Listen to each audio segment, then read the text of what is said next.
Bonjour à tous, comment déterminer la mesure principale d'un angle exprimé en radians? Alors c'est une question qui peut-être que posée comme ça, elle ne va pas parler à tout le monde parce que cette notion de mesure principale a progressivement un peu disparu du programme de première et c'est bien dommage. Mais en pratique, vous en avez quand même un peu besoin et vous allez comprendre très facilement la subtilité de cette notion. Depuis que vous avez appris à travailler avec un cercle trigonométrique avec des mesures en radians, eh bien vous avez appris que certains angles peuvent avoir des mesures différentes. Je vous donne un exemple. Pi sur 4, qui est, comme vous le savez désormais, ici. Vous localisez bien le point image, mesure pi sur 4, la moitié d'un angle droit, et je tourne dans le sens trigonométrique, je suis donc ici. Mais finalement, si je continue à tourner, j'ai ajouté 2 pi, je suis donc à 9 pi sur 4. J'atterris sur le même point. Et ça veut dire que 9 pi sur 4, c'est aussi une mesure de cet angle qui vaut pi sur 4. Et puis si je tourne à l'envers, eh bien, je peux m'apercevoir que en tournant de moins 7 pi sur 4, je vais atterrir aussi exactement au même endroit. Alors je suis un peu embêté parce que j'ai l'embarras du choix pour écrire une mesure de cet angle de pi sur 4. Je peux écrire moins 7 pi sur 4 ou 9 pi sur 4, et puis je pourrais écrire encore plein d'angles différents, plein de mesures différentes qui me donneraient exactement la même position et donc le même angle, mais pourtant pas le même nombre. Alors il faut un peu d'universalité là-dedans, il faut quand même essayer de fixer un angle qui pourrait correspondre à toutes ces mesures possibles. Une mesure qui pourrait correspondre à toutes ces mesures possibles, eh bien on l'appelle mesure principale, et on la fixe entre moins pi et pi. Et on est sûr que n'importe quel angle peut avoir une mesure comprise entre moins pi et pi. Il sera toujours possible de l'exprimer par un réel qui appartient à cet intervalle. Donc un angle de 9 pi sur 4 ou de moins 7 pi sur 4, on préférera l'écrire pi sur 4. Alors si je vous donne des angles très simples, comme l'angle, je ne sais pas moi, 4 pi, vous allez me dire, tiens, 4 pi, il n'appartient pas à cet intervalle, c'est pas terrible, c'est pas une mesure principale. Eh bien 4 pi, il faut que je vois à peu près où il est. Là je suis à 2 pi, puis je tourne encore, je suis à 4 pi. Donc en fait 4 pi c'est l'angle 0. Et 0 il appartient bien à moins pi pi, donc 0 c'est bien une mesure principale de l'angle 4 pi. Tout à l'heure je vous ai parlé de 9 pi sur 4, mais je pourrais aller encore plus loin, vous parler de 17 pi sur 4. En fait je tourne, jusqu'à ce que j'arrive à 17 pi sur 4 et je me rends compte que j'arrive ici. Donc c'est le même angle que pi sur 4, donc je choisis comme mesure principale pi sur 4.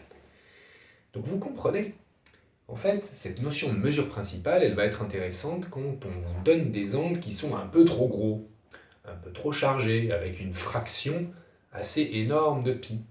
Et qu'on n'a pas envie de passer notre vie à compter les tours à la main pour essayer de voir finalement à quoi cet angle peut être égal comme autre mesure. Alors, on va voir une méthode pour pouvoir trouver de manière assez algorithmique cette mesure principale. Voici les étapes de cette méthode. Et la compréhension de cette méthode repose vraiment sur la compréhension des angles radians et sur le fait qu'on peut très bien ajouter ou retrancher des tours complets. On arrivera au même point et qu'un tour complet, c'est 2 pi. Alors allons-y, essayons de la comprendre à travers un exemple qui est l'exemple suivant. On va mettre un angle alpha qui vaut 27 pi sur 4. Voilà. Comme ça, c'est un peu plus gros que celui dont j'ai parlé tout à l'heure, qui était 9 pi sur 4. C'est pas non plus énorme. Ça va aller. La première étape, pour essayer de transformer ce 27 pi sur 4, eh bien, ça va être de faire une division euclidienne. Mais alors, pourquoi une division euclidienne? Eh bien, parce que, on l'a vu tout à l'heure, quand on essaie de trouver un angle qui soit un petit peu plus petit, on a compris que le principe, c'était de retirer tous les tours complets et de ne garder que le reste. Et oui. Et le reste, ça vous fait penser très certainement au mot reste dans le reste d'une division euclidienne. Donc l'idée, ça va être d'essayer de faire apparaître un reste, justement, dans une division euclidienne. Alors on va prendre la division euclidienne, même s'il existe plusieurs méthodes, on va prendre la plus simple, celle qui nous saute aux yeux, là, celle qui apparaît. La division euclidienne numérique, le numérateur par le dénominateur en enlevant le pi bien sûr pour l'instant, On va faire la petite division euclidienne, 27 divisé par 4. Alors une division euclidienne, rappelez-vous, c'est une division avec un reste. Donc ça ne s'écrit pas sous la forme d'une potence comme ceci. Ça s'écrit surtout pas avec des décimales. Ça s'écrit sous la forme d'un nombre qu'on peut appeler A égale BQ plus R. C'est-à-dire un autre nombre, un dividende, fois Q, le quotient, plus le reste. Donc on y va, c'est parti. 27, c'est combien de fois 4 plus combien? Petit rappel de collège et de seconde sur la division euclidienne. 6 fois 4 plus 24 plus 3. Et voilà la division euclidienne de 27 divisé par 4. Alors, ça, c'est 100 les pi. Maintenant, il va falloir rajouter les pi. Et rajouter les pi, c'est pour essayer d'avoir la décomposition de l'angle qui utilise cette division euclidienne. Alors, décomposer l'angle, ça veut dire déjà le faire apparaître, c'est-à-dire 27 pi sur 4. Et pour passer de 27 à 27 pi sur 4, en fait, j'ai multiplié par pi sur 4. Donc je vais devoir multiplier tout ça par pi sur 4. Et si je multiplie tout ça par pi sur 4, ça va me faire 6 fois 4 fois pi sur 4, plus 3 pi sur 4. J'ai multiplié le tout, donc j'ai développé par pi sur 4.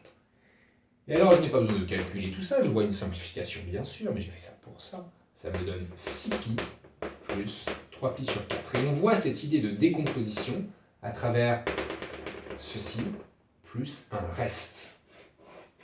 Et ceci, c'est quoi? Ceci, c'est un multiple de 2pi. J'ai un peu de chance. Ce sera en fait ici toujours un multiple de pi. Pas forcément de 2pi, on le verra dans l'autre exemple. Mais en tout cas, ce sera quelque chose d'assez simple à comprendre. Soit un ou plusieurs tours complets, soit un tour complet plus un demi-tour.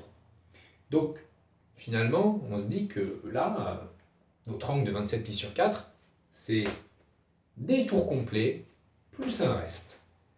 L'étape d'après, ça va être de retrancher, de soustraire des tours complets, d'enlever ces tours complets, donc des multiples de 2pi. Et alors en pratique, eh bien, on prend l'entier pair immédiatement supérieur ou égal à celui qui apparaît devant pi. Là, on a de la chance, on a 6pi, c'est déjà pair. Donc finalement, on va être capable de retrancher 6pi. Encore une fois, ça fera exactement le même angle. Donc on est très tenté d'écrire que ceci, c'est égal à 3pi sur 4, puisqu'en fait, c'est une autre mesure, mais pour le même angle.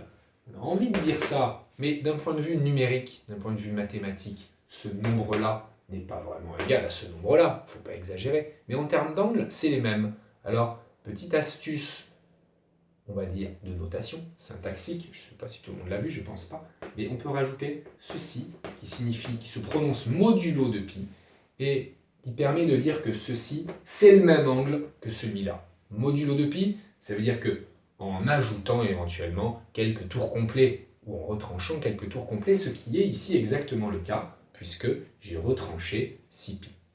Et j'obtiens ici un angle qui, lui, a certainement la bonne idée d'être dans mon intervalle moins pi, pi. Alors je vérifie toujours en quatrième étape, c'est-à-dire que je vais écrire que 3pi sur 4, il appartient à moins pi, pi. Bon, je vérifie quand même, est-ce que 3pi sur 4, ça appartient à moins pi, pi? Bien sûr, dès lors que mon numérateur va être inférieur à mon dénominateur, en valeur absolue bien sûr, ben je suis sûr que je suis dans moins pi, pi. Donc cet angle-là étant dans moins pi, pi, je peux dire que 3pi sur 4, je l'écris comme ça, est une mesure principale de notre angle alpha. Voilà, on a trouvé une mesure principale. On va le faire sur une autre valeur, sur une autre mesure. Et alors du coup, là, si on comprend bien, 27pi sur 4, eh bien, ça va nous permettre de le placer très rapidement, et on fait un calcul, mais il faut imaginer que cette méthode, elle marche pour des angles beaucoup plus lourds. Je n'ai pas envie de faire ici, mais ce qui nous permet vraiment d'éviter de tourner autour. Alors, 27pi sur 4, on a dit que c'était la même chose que 3pi sur 4 en termes d'angle. On sait très bien placer 3pi sur 4, 1pi sur 4, 2pi sur 4, 3pi sur 4, c'est ici. Donc voilà où est aussi 27pi sur 4. Deuxième exemple, promis, voilà un nombre alpha. Cette fois, on va prendre alpha égale 36pi sur 5. Changer un petit peu, et on va suivre exactement les mêmes étapes. Première étape, je fais une division euclidienne, c'est-à-dire celle de 36 par 5. 36, c'est 5 fois quelque chose, plus un reste. 5 fois 7, 35, plus 1. Division euclidienne. La deuxième étape, c'est l'expression de l'angle, 36 pi sur 5. Donc je vais devoir multiplier par pi et diviser par 5 tout ça. Ce qui va me donner 5 fois 7 pi sur 5 plus 1 pi sur 5. Ce qui me donne 7 pi plus pi sur 5. Et là, j'ai envie de retrancher 7 pi, un peu comme tout à l'heure, sauf que je me rappelle que, attention, 7 pi, c'est un nombre impair de pi. Donc, c'est pas des tours complets, ça, malheureusement. C'est des tours complets plus un demi-tour. Donc, la technique, c'est de retrancher, c'est mon étape 3, c'est de retrancher un nombre pair de pi qui est immédiatement supérieur ou égal à celui que j'ai ici. Donc, moi, je vais retrancher, non pas 7 pi, mais 8 pi, parce que ça, j'ai le droit, c'est que des tours complets. Donc, je vais faire la même chose que tout à l'heure, mais en retranchant cette fois 8 pi. Et comme, pareil, d'un point de vue mathématique, numérique, ce nombre n'est pas égal à ce nombre, mais en termes d'angle, c'est la même chose, je mets un petit modulo de pi. Et je continue. 7 pi moins 8 pi, ça fait moins pi. Donc tout ceci me donne pi sur 5 moins pi. Et pi sur 5 moins pi, en mettant tout sur 5, ça me donne pi sur 5 moins 5 pi sur 5, ce qui me donne moins 4 pi sur 5. Moins 4 pi sur 5, je fais la vérification que cet angle-là, en laissant le modulo de pi, que cet angle-là est bien compris entre moins pi et pi, ce qui est le cas. Et donc je peux assurer que moins 4 pi sur 5 est bien la mesure principale de l'angle 36 pi sur 5, parce qu'il appartient bien à moins pi et qu'il me fait atterrir exactement sur le même point que 36 pi sur 5.